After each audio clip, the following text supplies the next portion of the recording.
The Knights of Fiction podcast is brought to you by knightsoffiction.com. This is the audio version of the first issue, published October 2018. If you like what you hear, please support us by sharing us with your friends. Only with your help can we fight the forces of evil. Go to knightsoffiction.com. To message the king, email king@knightsoffiction.com.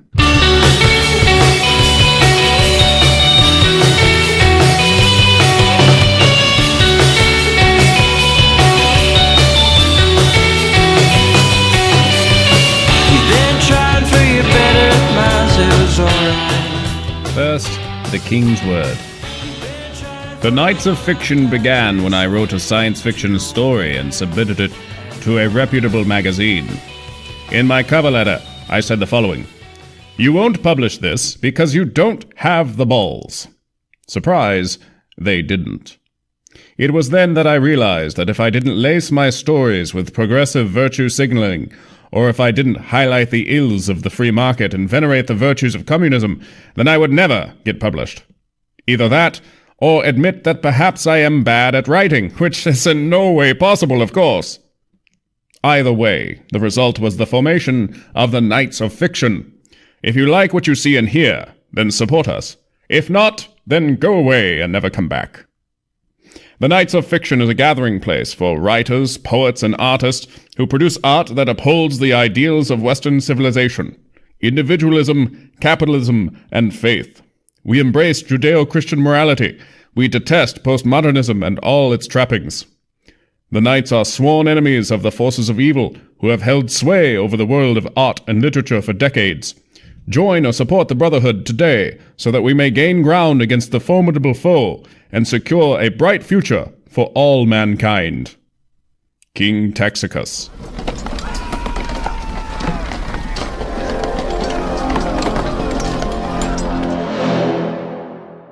My Muse, the Construction Worker, by King Texicus. Science fiction authors are a bunch of jackasses. Kyle Van Zant adjusted his glasses nervously and snorted in disbelief. The man across from him continued, "What? You wanted my advice, right? You gotta begin with some kind of shocking statement to grab people's attention." Kyle frowned and scribbled into his notebook. "Then you gotta give them a little description of the setting. Try to be clever, but make sure you don't go on and on about the sounds and smells and all that crap. That stuff gets boring." They sat at a table in front of a mom-and-pop coffee shop in New Braunfels, Texas. The traffic circle had a steady stream of cars and trucks revolving intermittently. It was uncharacteristically hot for 7 in the morning, and Kyle was beginning to question his desire for hot coffee in Texas in June. "How's this?" Kyle showed the man what he had written in his notebook. It's all right. Not very clever, but it'll do." "Okay. Now what?" "Now you gotta describe me. Tell them how handsome and smart I am. I'm not asking you to lie. Just, embellish. That's a great word." A man across from Kyle was extremely handsome and charming. In no way was his belly sticking out so far that he had to sit 3 feet back from the table. By no means was he balding and middle-aged with an ugly mustache. Despite being in the middle of Texas, he spoke with a thick New Jersey accent. Kyle had struck up a conversation with him because he was dressed like a construction worker. "Done." "Good. Now you gotta make with some explanation as to why that shocking statement in the beginning was so edgy and dramatic is true." "You mean why science fiction writers are a bunch of jackasses?" "Yeah, that's right." "But why would I want to be one then?" "Hey, I didn't walk in here with hipster glasses and a Moleskine notebook and a freaking fountain pen. That was you." "Fair enough, but are you going to tell me why they're all jackasses?" "Not right away. I'm going to make you think about it first and give it to you bit by bit so as I can be mysterious and you can have your reader follow the breadcrumbs to the big payoff at the end of the story." Kyle shifted in his seat a bit and readied his pen. He was going to write a full-on science fiction story that was going to be published on a reputable website. Finally, all those years of grad school would be worth it. So here's what you need to do to become one of those jackass science fiction writers. First, you have to believe that you are 48% smarter than the average person. And then you have to find a social issue so as you can educate your reader and make him or her a better person because you are so magnanimous. Kyle scribbled a bit. But isn't that a bit boring? I mean, I can't just write a story where the whole point is to preach about something, can't I? The man guffawed. Of course, you moron. That's the point. If you want to be a writer, you have to find an issue. It's 2018. In real life, not the story, mind you. The story has to be set in dystopian future. Are you ready? Huh? The man lifted a hand and snapped his fingers. The small town serenity melted away into various piles of rubble with intermittent trash can fires that sent billows of black smoke into the sky. Everything had been painted the same gunmetal gray. The cars that had been humming happily around the traffic circle were now crashed into concrete columns or overturned and surrounded by bits of glass. Across the street, a group of black-masked thugs were beating up an old lady. Kyle looked around in awe. He heard the old woman's cries for help and started to get up, but the man across from him held up his sausage-fingered hand. Hey, don't worry. This is all your imagination.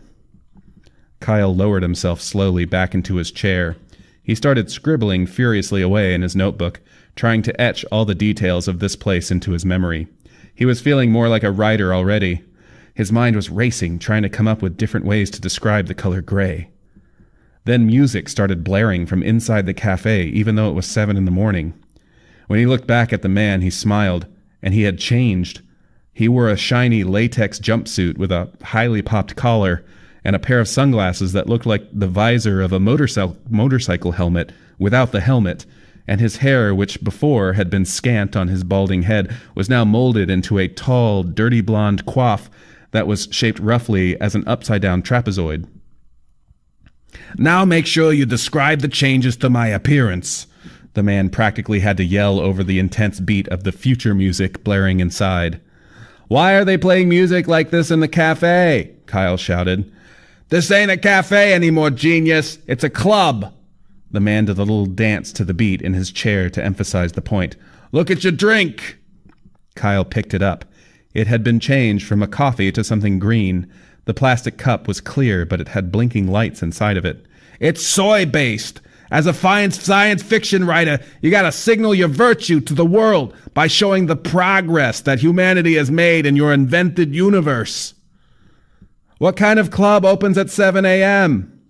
The man spread his hands. Hey, this is your imagination, not mine. One reason could be that we finally smashed the patriarchy. What? You know, the structure that oppressed women and minorities for centuries all over the world. I went to grad school, Kyle said. I know what the patriarchy is, but what does that have to do with soy drinks in this club? What, are you stupid? It's 'cause there ain't no man to tell us we can't go out clubbing till 7 a.m. anymore. Kyle rubbed his temples. It was all so much to take in, and it was making his head hurt. He was starting to question if he really wanted to be a writer after all. Now the next step to becoming a science fiction writer is over here. The man's chair screeched against the concrete sidewalk as he stood. Come with me. Kyle left his soy drink and loud music and followed his rotund companion across the street where the black-masked gang were still kicking the old lady who was screaming on the ground. Are you sure this is imaginary? Kyle asked. Not anymore, said the fat man, waving his fingers around in the air. That's called being cryptic. Bam! Kyle jumped. So here's your chance to be a hero. See, by now, the reader is at least somewhat attached to your protagonist, so you can hit him with the serious preaching and virtue signaling. Go ahead. One of the thugs gave the poor woman a kick in the small of her back. Her head shot out and she yelped. She reminded Kyle of his grandma. So you want me to rescue this old woman? The man burst into laughter, lifting his motorcycle visor to wipe away a tear. No way, kid. Haven't you been listening to me at all? That's cliché. It's 2018. If you want to get published, you gotta be more edgy than that. Kyle shrugged. Then what do I do? You can start by asking what's going on. Kyle cleared his throat and tried to sound heroic. What's going on here? The thugs all stopped and turned to look at him. One of them, the leader apparently, stepped up to Kyle, looking him up and down. "Who's asking?" He had a British accent. "Name's Kyle." "Kyle, yeah? Well, my name's Herbert. Nice to meet you, Kyle." Herbert extended a hand, and Kyle took it, and they shook.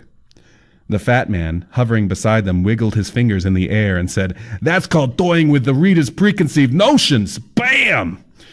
The politeness caught Kyle off guard, but then the old lady groaned and coughed up some blood. "Why are you beating this old woman?" "Oh, that..." Herbert rubbed the back of his head and turned to look at the other two. One of them stepped forward and removed his mask. He had a beard. Kyle decided to call him Beardy. "First of all, you cisgender scum, how dare you assume my wife's gender?" Beardy had a really bad lisp, so Kyle decided to call him Lispy instead. And also, "What?" Kyle asked. Lispy wagged a seriously lecturing finger in Kyle's face. "And stop looking that way at my husband Herbert!" "What?" Kyle said. With some groaning, the old lady stood up. "Young man, you should not assume people's genders. Also, we are all members of a polyamorous marriage. You have interrupted our foreplay. How absolutely dare you, sir?" Kyle looked at the fat man. "This is my imagination, right?" The fat man wavered a bit. "Yes and no. Mostly yes. Yes." "Then can we just go back to the cafe?" "But things were just getting good." "Now." Fine." The fat man snapped his fingers and everything went back to the way it was. They were sitting in front of a cafe. Kyle had a latte in front of him. The fat man was once again dressed like a construction worker. There was no more club music, and cars were once again driving around the traffic circle. Kyle scratched a big X over an entire page of his notebook. "What are you doing?" the fat man said, distressed. He held his hands up like he was ready to catch a priceless vase before it fell. "I'm not going to write a story like that. It's a bunch of loosely connected crap, interlaced with preachy progressivism." The fat man shook his head in disbelief. "But you said you wanted to be a science fiction writer." "I do, but not like that." The fat man looked Kyle up and then down at the notebook, and then up at Kyle again. "Okay." He lowered his hands. "But you gotta at least make it cryptic." "Yeah, you said that before. Why do I need to make it cryptic? That just seems so needless." The fat man shook his head. "No way, my friend. Hey, you went to grad school, yeah?" Kyle nodded. "For literature, yeah?" Kyle nodded again. "Then you know that 90% of grad school is..." "A bunch of people in a room all pretending to understand poetry," Kyle finished for him. "Ding, ding, ding! We have a winner!" "But I don't want to be cryptic. I just want to write an entertaining story." Look. No one who reads science fiction wants to read a story written by a guy who's dumber than them, capiche?" Kyle thought about that. The fat man snapped his fingers and his coffee turned into a can of Milwaukee's Best. He popped the tab and took a sip. "So," he continued, "you gotta do some crazy parts that throw a bunch of weird images in your reader's brain. Make them off-the-wall nutso, but make them have something to do with science or the future or something. Go ahead." Kyle began to scribble. And he grabbed her hand and told her that he was her husband from the future. It was the drug they had made to make it easier for cybernetic implants to force the tigers to speak Japanese. Space travel would not happen yet, but it has already happened because there is no time. He screamed as he folded a piece of paper in half and then drew a circle. "See, when I unfold it, it's still a circle." And then her face melted into the mold that was poured into the robot that would take her place at the android factory. Kyle stopped scribbling. He handed the notebook to the fat man, who read it. "That's good!" he exclaimed, handing it back. "I especially like the Japanese talking tigers." "Okay, so I just dropped this randomly into the story to make it cryptic?" "That's right!" The fat man took another sip of beer. "When your reader gets there, they will assume you've got some kind of deep stuff going on, when really it's just a bunch of crap." Kyle started to feel good about himself again. He pictured all his adoring fans, thinking about how intellectual he must be to write such a powerful story. Then he thought of all the stories he'd read and wondered how much of it was just a bunch of crap. Did Amy Tan really make a political statement with the number 4? When Kyle looked up, the fat man had a plate of cheese fries in front of him, and he was dipping them in ranch and shoving them into his mouth. So we're almost done here, she said between bites. But before the big knockout ending, we've got to talk about you. Getting published isn't all about the story, you know. It's about representing marginalized groups and intersectionality. Who is this Kyle Van Zandt? Well, I'm a small-town boy from Fredericksburg, Texas. The fat man made a sound like a game show when someone got the wrong answer. What's the nearest big city? San Antonio or Austin, I guess? Yeah, pick one of those. Cities are sexy and romantic. No one wants to read a story from a small-town zero. Any chance you could move to New York or L.A.? No. All right. What do you do? I'm a high school teacher. The fat man nodded. Good. A few victim points there. Keep going. He took a sip of beer. I'm married. To a woman? Yes. We met at church.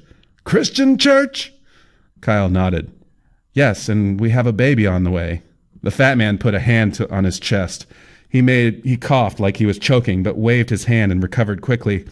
So you're a white Christian cisgender male who's married to a cisgender woman who is procreating? I guess so, yes. I'm sorry, but you've been wasting my time. There's no chance for you to get published. Kyle's heart sank. He wished he knew what it was like to be discriminated against because of his skin color or sexual orientation like everyone else did. He closed his eyes, lowered his head, and tried not to cry. Sensing his dismay, the fat man snapped his fingers again. Maybe you've got a chance. Are you ready for the big knockout ending? When Kyle opened his eyes, he realized he was naked and in a bubbling jacuzzi. Sitting next to him, presumably also naked, was the fat man from the cafe. Now I reveal to you who I am. Kyle realized he had gone through this whole ordeal without even knowing the man's name. Who are you? He asked. I'm your muse. Kyle's muse leaned over. He could feel his curly chest hair on his arm. The muse whispered, I'm also a transgender robot. Then the muse licked his ear. It was really gross. Kyle went home and threw his notebook and fountain pen into the trash.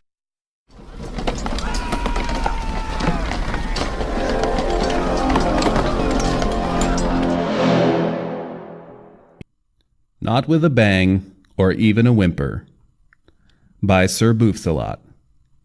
Today was Carol's 150th birthday. She enjoyed the day as she enjoyed most days.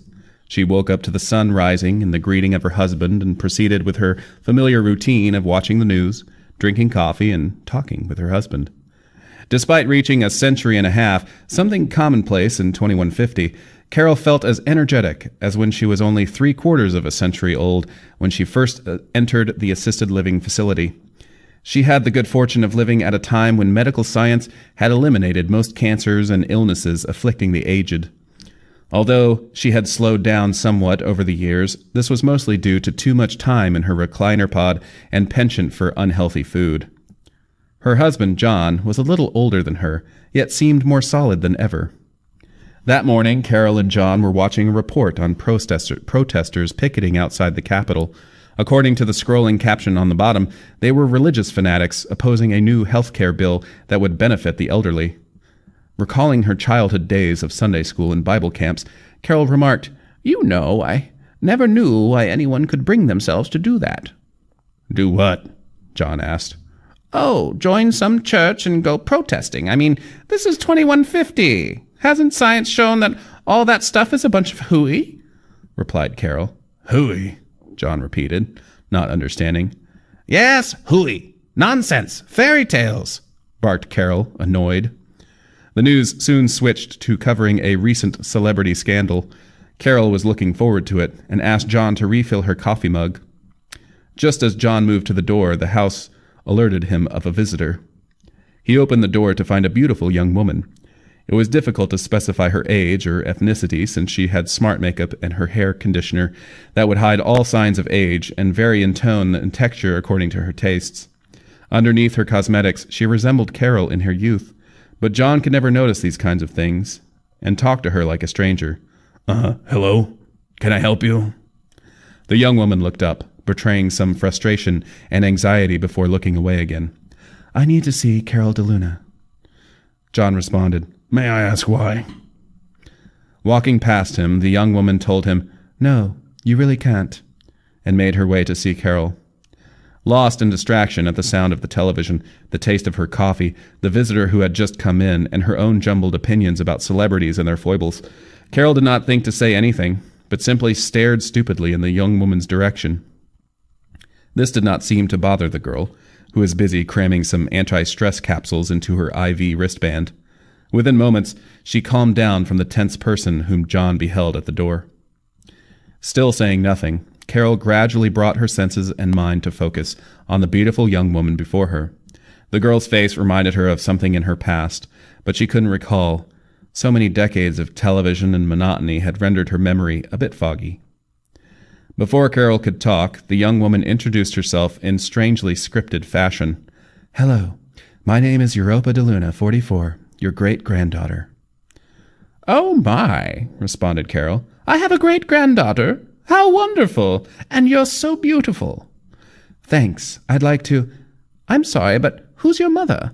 I'm afraid I don't know anyone past my sons, Patrick and Harold. I wasn't sure they married.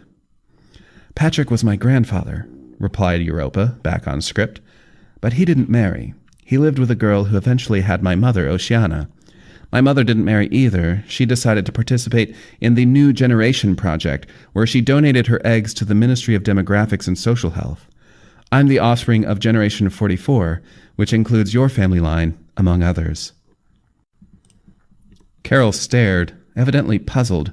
So this girl is some kind of clone? She thought before asking. No, I have two parents, at least in the biological sense. And one of those parents is your granddaughter, making me your great-granddaughter. She paused and then added, as well as your legal guardian. The conversation continued, with Carol asking questions about her unknown progeny and Europa explaining everything. For the first time in decades, the old woman felt the unknown warmth of family, of connection with someone who shared her lineage. She could now be comforted with the thought that this beautiful girl existed. In a small but significant way, she could live through her. Her great-granddaughter felt no such thing. The anti-stress capsules and neural supplement chip, which she could access to recall facts and notes when she needed while conversing, kept her from screaming at Carol and having an emotional breakdown. The sight of an elderly woman, unseen in her world, living in her retirement abode, a stuffy little space crammed with furniture and pictures on the wall, repulsed her. Fortunately for Europa, a proper, modern woman, she had absolutely no empathy that would trouble her as she interrupted Carol, who was telling a story about her days as a young mother with two young boys. I'm here to tell you that I'm ending your life. You're 150, and we don't want to support you anymore. Taking a moment to process these strange words, Carol croaked. You are here to murder me? But why? Not murder you. End your life. The Elderly Release Information Act requires that I inform you before this happens, answered Europa robotically, consulting her neural chip. Before what happens exactly? Asked Carol fearfully. Before the holograms are discontinued and the neural chip in your brain is deactivated. I have a chip in my brain? Holograms? What are you talking about? Cried Carol. It's a retirement model chip that you have when you reach the age of 75. It regulates bodily functions and sensory input, which is how I've kept you alive. You've been living in a hologram cell. None of the things you see are real, but rendered through your chip and projected for everyone who comes into the cell, explained Europa calmly, even as she raged with the boredom and indifference within. Carol muttered a few things, putting it all together. None of it was real? She finally asked desperately. But what about John?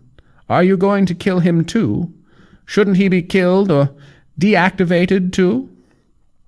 At this, Europa rolled her eyes. He's been dead for 20 years. This thing is a hologram. Gesturing to John, then adding, How do you not know this? The Streps capsules were wearing off, and her resentment started showing. No one told me, wailed Carol. Silence followed this. Carol sobbed. Europa blinked. The latter arose. On her way out, she gave her great-grandmother a pill, saying, "At midnight, your brain and this cell will shut down. If you don't want to wait till then, you can take this and die on your own terms." She left Carol, instantly relieved, though feeling a dull pang in her chest. She plugged in another anti-stress capsule and switched on levity program in her neural chip. The pain subsided while a pleasant buzz ensued. Carol, still considering Europa's words, looked confused at the pill. Unable to focus very long on what she just heard, she instinctively turned the television back on. John came back into the room and joined her. The day passed and Carol's routine played out as it had before.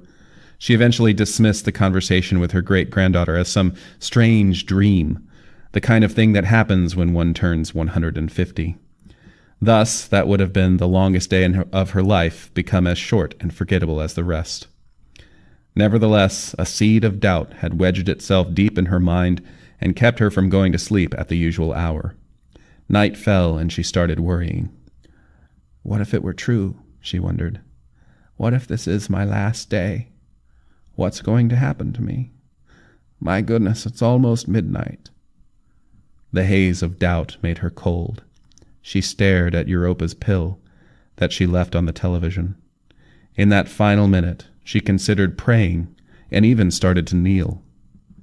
On her knees, she suddenly forgot what she was doing and thought about a pop song from her youth. Humming the song to herself and feeling suddenly tired, she stretched out across the floor and went to sleep. For links to the music for today's episode, go to the show notes at knightsoffiction.com. Join the fight. This week's writing prompt is Knights. We want stories about knights doing heroic deeds. Visit knightsoffiction.com/submit to send us your story. Have something to say? Email the king at king@knightsoffiction.com. Thank you for listening, and don't forget to fight the good fight.